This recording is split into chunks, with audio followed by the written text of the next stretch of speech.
மறுசீரமைப்பு விவகாரத்தில் தமிழ்நாடு உள்ளிட்ட மாநிலங்கள் பாதிக்கப்படும்னு கூட்டு நடவடிக்கை குழு ஒன்றாக அமர்ந்து விவாதித்து வருகிறார்கள். நம்மிடையே அதிமுக தரப்பிலிருந்து முன்னாள் அமைச்சர் திரு ஜெயக்குமார் அவர்கள் இணைந்திருக்கிறார். சார் வணக்கம்.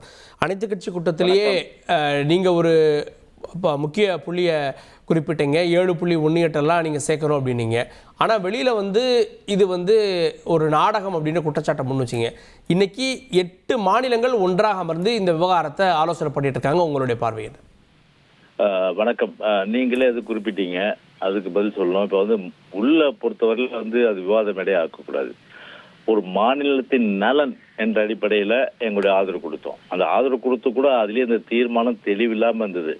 அது ஒரு தீர்மானம் ஒரு வடிவமைப்பதற்கு அது கூட இந்த அரசால் சரியான முறையில் வடிவமைக்காதது உண்மையிலேயே ஒரு பெரிய அளவுக்கு ஒரு நிர்வாக திறமை, அதே போல ஒரு தீர்மானத்தை எப்படி வடிவமைக்க கூட தெரியலன்றது அது எடுத்துக்காட்டுது. அதுக்கே நான் சொன்னேன், 7.18 1971 விகிதாச்சாரம், 1971 மக்கள் தொகை அடிப்படையில் விகிதாச்சாரத்தை நீங்க கணக்கிடணும் அப்படின்னு சொல்லி அதை சேர்த்துக்கினாங்க.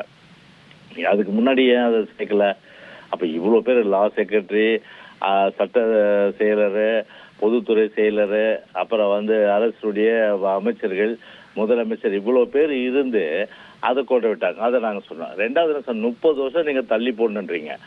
அந்த 30 வருஷம் ஃப்ரீஸ் பண்ணணும்னு சொன்னோம்னா அதுக்கு ஒரு ரெசல்யூஷன் அதுக்கு பாஸ் பண்ணி அதன் அடிப்படையில் அமெண்ட்மெண்ட் கான்ஸ்டியூஷன் அமெண்ட்மெண்ட் பண்ணணும், அரசியலமைப்பு சட்டத்தை. இதுவும் இல்லை.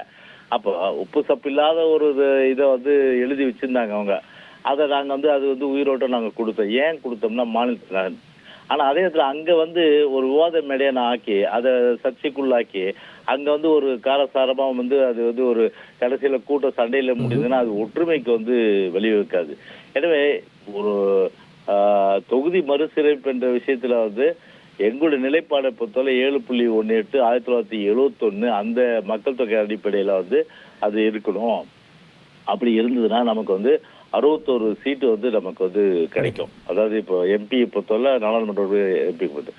ஆனால் 5.18 எடுத்தா கிட்டத்தட்ட நமக்கு 8 சீட்டு குறையிற வாய்ப்பு வந்துடும். அதனால் நாங்கள் 2 வச்சோம். ஒன்று 7.18 விகிதாச்சார அடிப்படை எடுங்க. இன்னொன்று என்ன எடுக்கிறீங்கன்னா அந்த மாநிலத்துக்குள்ளவே அதாவது ஒரு மறுசீரமைப்பு செஞ்சு தொகுதியுடைய எண்ணிக்கை குறைக்காம நீங்க மறுசீரமைப்பு எல்லா தொகுதியிலையும் அதே போல பண்ணுங்க. இங்க ஒரு குறைச்சிட்டு வடக்குல போய் அதிகப்படுத்துறது கூடாதுன்னு சொல்லிட்டு இந்த நிலைப்பாடை எங்களோட ஆணித்தரமா சொல்லிட்டு விட்டோம். ஆனா வெளியில ஏன் சொன்னோம்னா இது எம்பி இருக்காங்க, அதாவது கிட்டத்தட்ட அவ்வளோ எம்பிக்கள் அங்க இருக்கும்போது நாடாளுமன்ற உறுப்பினர் காவிரி நதி இருக்கு, நாங்க அழுத்தம் கொடுத்தோம். ஏன் அதை அழுத்தம் கொடுக்க அங்கமும் இருக்கிறாங்க? இது நம்பர் 1 கேள்வி. 2வது, ஒரு மத்திய அரசை பொறுத்தவரை மாநிலத்துக்கு விரோதமா எந்த ஒரு செயல் அது எந்த கொம்பு அரசாங்கம் சரி, அது நாங்க கவலைப்பட போறது கிடையாது. அப்படிப்பட்ட ஒரு அரசு என்னும்போது ஒரு மக்கள் விரோத ஒரு தொகுதியை குறைக்கிற எண்ணிக்கை வரும்போது நாங்க விட போறது இல்லை. ஆனா எங்க நிலைப்பாடு இப்படி இருக்கும்போது ஒரு மத்திய அரசு ஒரு தாக்கீது லெட்டர் அனுப்பிச்சிருக்கணும். ஆனா அனுப்பாமலே ஒரு இந்த மறுசீரமைப்பு கூட்டம் நடத்துறீங்கன்னா அது ஒரு திசை திருப்புற நாடகமா தான் நிச்சயமா. இது இன்னும் கேட்டா மத்திய மாநில அரசுகள் திசை திருப்புற நாடகமா தான் நிச்சயமா நம்ம இதை எடுத்துக்க முடியும். அந்த வகையில இன்னைக்கு மறுசீரமைப்பு தென் மாநிலங்கள்ல கூட்டம் நாட்டுல எவ்வளவு பேசுற சட்ட ஒழுங்கு இருக்கு. அன்றைக்கு பார்த்தா ஒரே நாள்ல 4 கொலை. அதுக்கப்புறம் திமுகவுடைய தொழிற்சங்கத்து ஆலையை கடத்தின்னு போய் விட்டுறாங்க. அப்புறம் மக்கள் எல்லா வரி உயர்வுகளும் இன்னைக்கு கஷ்டப்படுறாங்க. இன்னைக்கு ஒரு சகஜமான ஒரு சூழ்நிலை இன்னைக்கு தமிழ்நாட்டுல இல்ல. இதை பத்தி ஏதாவது அனைத்து கட்சி கூட்டத்தில் விவாதிக்கிறாரா சொல்லுங்க. இதை பத்தி ஏன் விவாதிக்கல? ஒரு 5 தலைப்படுத்துங்க.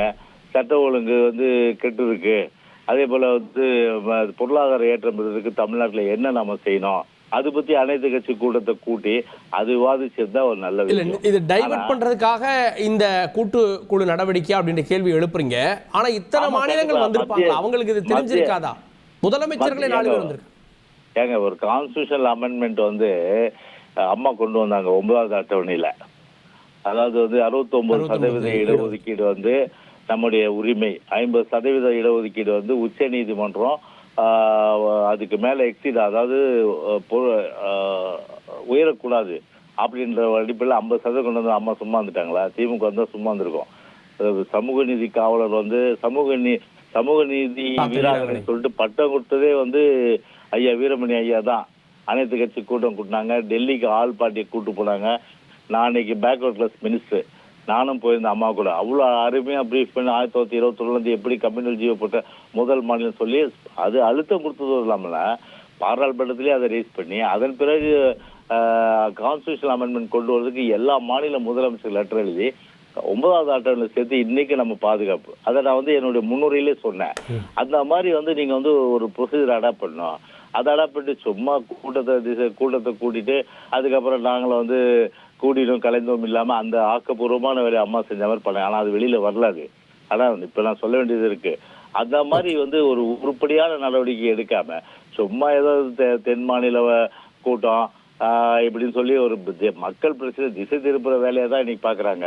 உறுதியான நிலைப்பாடு போங்க எல்லாத்துக்கும். அதாவது காவிரி நதிக்கு போல, கச்சத்தீவுக்கு போல, அப்புறம் தமிழ்நாட்டு உரிமையெல்லாம் பறிபோறதுக்கெல்லாம் போல. ஆனா அப்ப இதுக்காவது அட்லீஸ்ட் போய் ஒரு பிரைம் மினிஸ்டர் ஒரு டெலிகேஷன் கூட்டு போறதுக்கு என்ன குறைச்சல் சொல்லுங்க. ஆனா இடி எப்பெல்லாம் ரைடு அடிக்குதோ அப்பெல்லாம் பாத்தீங்கன்னா மாப்பிள்ளையில இருந்து அதே போல அமைச்சர்ல இருந்து எல்லாம் டெல்லி முகாமிட்டுறீங்க. மாநிலத்து நலன் கருதி எந்த வித ஒரு அழுத்தமா நீங்க போய் அந்த சூழ்நிலை நீங்க போய் அழுத்தம் கொடுத்தீங்களா? நீங்க கொடுக்கலையே. அதான் நாங்க சொல்றோம். அதனால மாநிலத்து உரிமை காக்கப்பட வேண்டும். அது இவங்களால முடியாது. இவங்க உரிமை விட்டு கொடுக்கறதா இவங்க ஒரே வேலை. இவங்க நன்றி திரு ஜெயக்குமார், இணைந்து உங்களுடைய பார்வைகளை வெளிப்படுத்தியிருக்க நன்றி. இது டைவர்ட்டிங் பாலிடிக்ஸ் அப்படின்ற விஷயங்களை வெளிப்படுத்திருக்கீங்க. இணைந்ததற்கு நன்றி. செய்திகளை உடனுக்குடன் தெரிந்து கொள்ள உடனே சப்ஸ்கிரைப் பண்ணுங்க.